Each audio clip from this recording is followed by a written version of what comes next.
Alrighty, hello everybody. Thank you for having me. My name is Christy Hanson, and we're going to explore the free teacher resources website. Um, so, I want to thank you for coming to see us today. My name is Christy Hanson. I'm the content and curriculum writer here at 7th Generation Games. Let's see. Allow me to introduce myself in my Navajo language. Yate She'e Christy Hanson Yanashia. Twitch Eden the Shlon Senjikine Bashichin Ado Nakaidene Edashiche Ado Oge Edashinale. That basically means I'm of the Bitterwater clan, born for the Honeycombed Rock People clan. My maternal grandfathers are from the Mexican clan, and my paternal grandfathers are of the Hairy Ones clan. So I'm from Tohatchi, New Mexico. It's a very rural town, and I've pretty much gone through the track of having gone through the rural upbringing on a reservation, and so I kind of know I have background experience on what that feels like to grow up within a native community that's experiencing a digital divide. I got my BA in English from New Mexico State University, and I taught for 2 years for Gallup-McKinley County Schools in Tohatchi. And I also taught for 1 year with C2 Education. I did a lot of standardized test prep for all ages, and I also taught English as well. As well as I did writing coaching as well. Okay, so currently, as you know, we are faced with rural education amid COVID-19. It's already challenging at best because of the digital divide. If the rural school also happens to be underserved, well, we're basically just going to be cut off from one another due to a lack of internet and even phone access. I've had a window of observation through my mother. She's actually a teacher for BIE in Crown Point. She teaches for Istoza Bilfa, and that's a community school in Crown Point, New Mexico. She recently did try to call a coworker, for example, and she was unable to even get in touch with her coworker due to restricted phone coverage. So these are some observations I've had within the scope of COVID-19 right now. Right now, I think we have to create routine for our students. My mother currently, she thinks that maybe they might even just have to rely on packets at the moment until they get the laptops to students. Right now, she thinks that they will deliver on that. Administrators have to find costly solutions and quite quickly in the near future. So I also recently read a story about a boy who was attending school online, and he would mute his Zoom class whenever his mother left the room. He would then turn on the TV and direct his attention away from class whenever she left the room. During those moments, he could actually miss something important. So there are so many distractions that students have to power through. This boy he also happens to be homeless, and he was staying long-term in a motel off and on. And this kid is already at risk of falling far behind.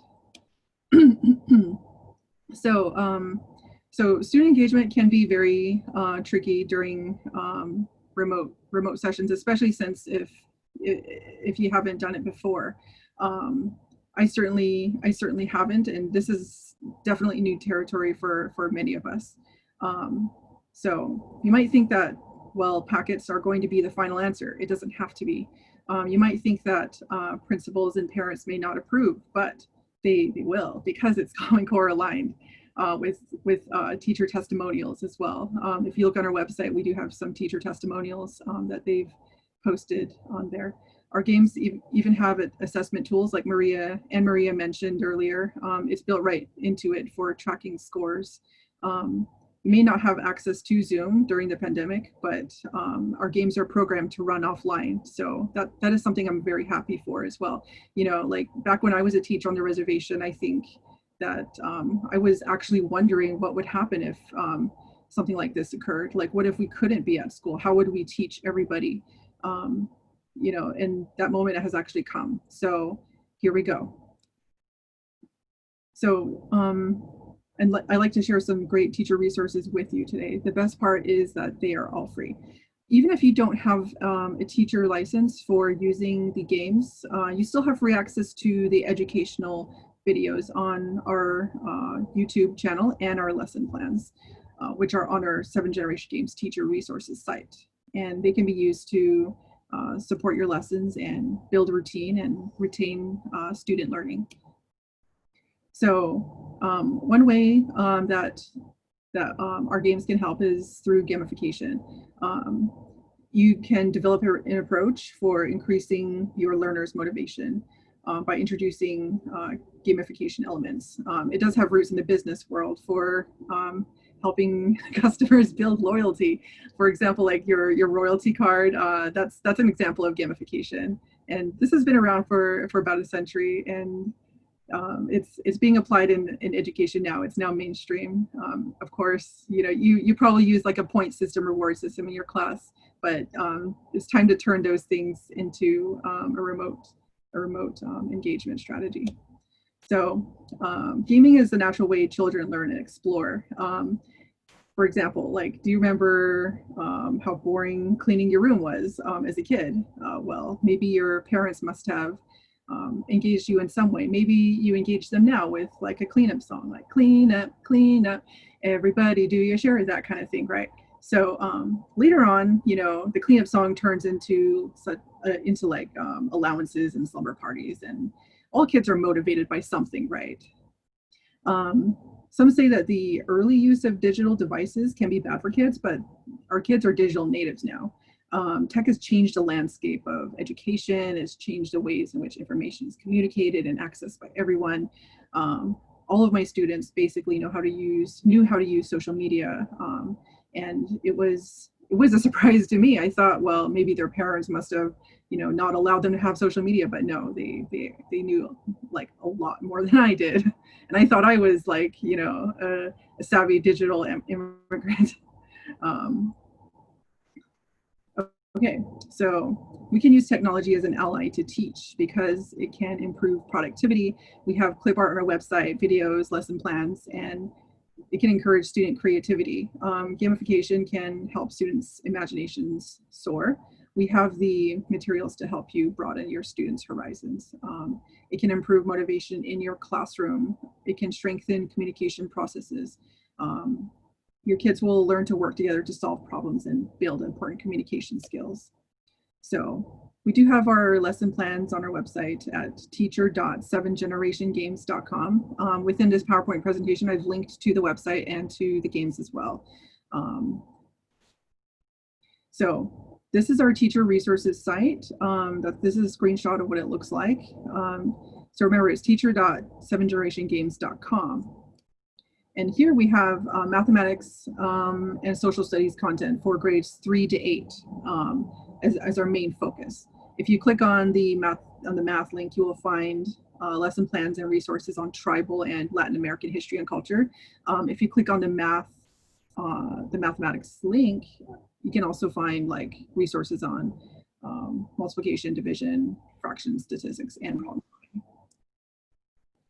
The same thing for social studies. The main focus in social studies, it would be like Latin American history and culture and Ojibwe, Dakota, and Lakota tribes. For like an example lesson, you can go to the lesson called Ojibwe clans. Let's explore that here in a bit. So you can teach about the Ojibwe clans with videos, clip art, and our lesson plans. So you would scroll down to the social studies resources and click on Ojibwe history educational resources and go to lesson Ojibwe clans. And here, students could watch a movie, answer problems, and earn points. So I've also included a link to the game here. You can gamify it by having students watch videos on the Turtle Clan, Deer Clan, and the Crane Clan. You have to sort of, I feel that in my very first year of teaching, it was very difficult to gamify my classroom, but there are ways that you can do it that make it simple. You can ask students what motivates them for rewards.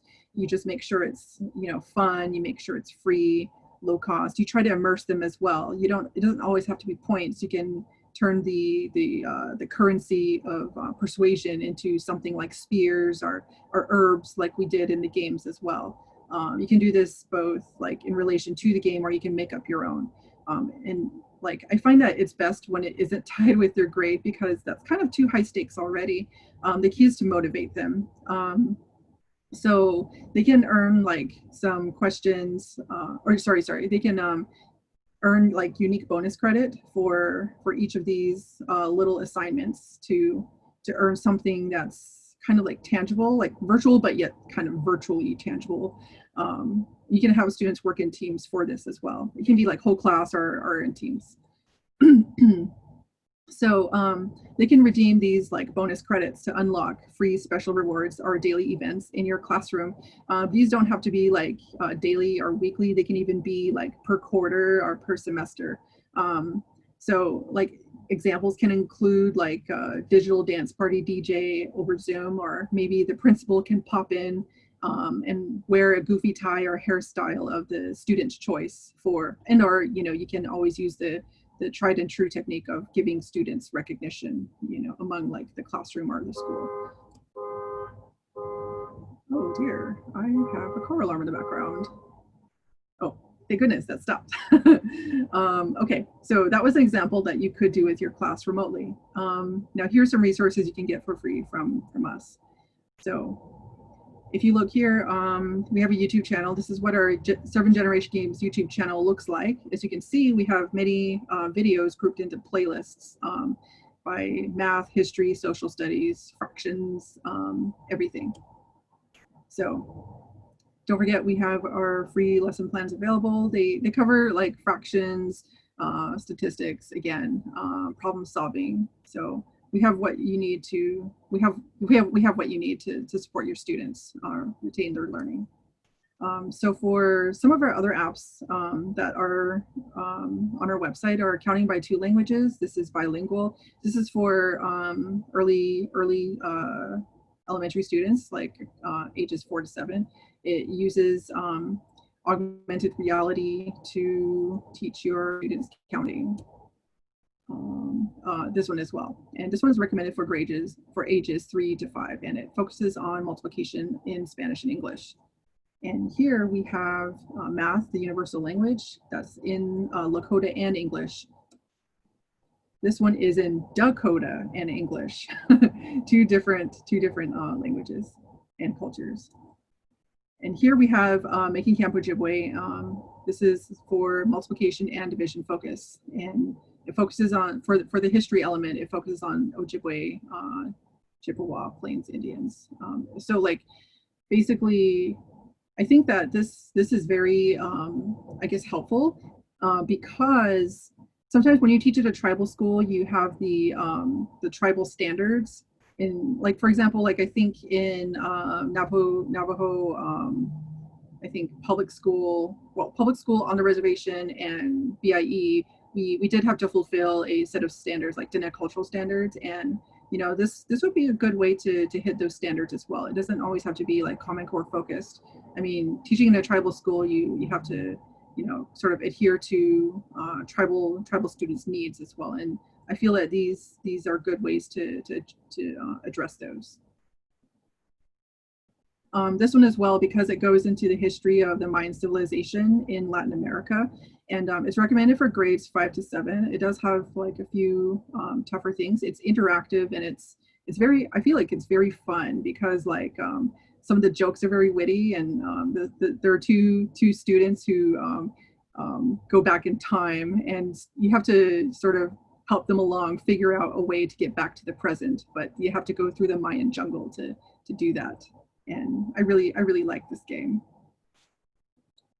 All right, if you click on this image, it will take you to the game website within this PowerPoint presentation. Check out the rest of our games and see if you like them.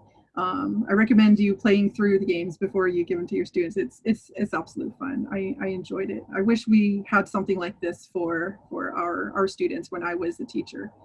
Thank you so much for having me as well.